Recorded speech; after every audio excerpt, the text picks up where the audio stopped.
Natatandaan nyo ba to?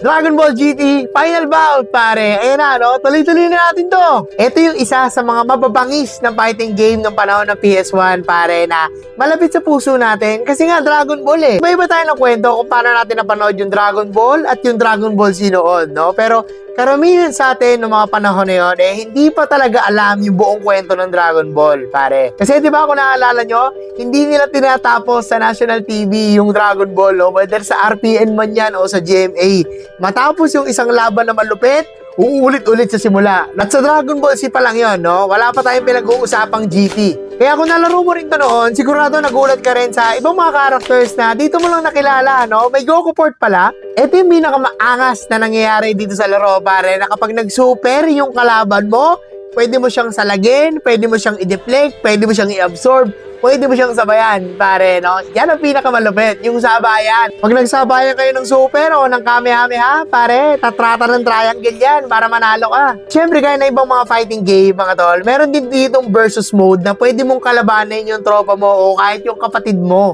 Durugan talaga, yung iba, mag-aantayan pa. Teka pre, charge muna ako, super tayo sabay. Tapos yung isa pang malupit na ginagawa dito sa laro, no, ay yung combo, pare, no? May mabagal na combo at may mabilis na combo dito sa game. At pag na-combo ka dito, huwag kang basta-basta hihinto pumindot, mga tol, kasi maaari mong maagaw yung momentum ng combo ng kalaban mo dito sa laro na to, pare.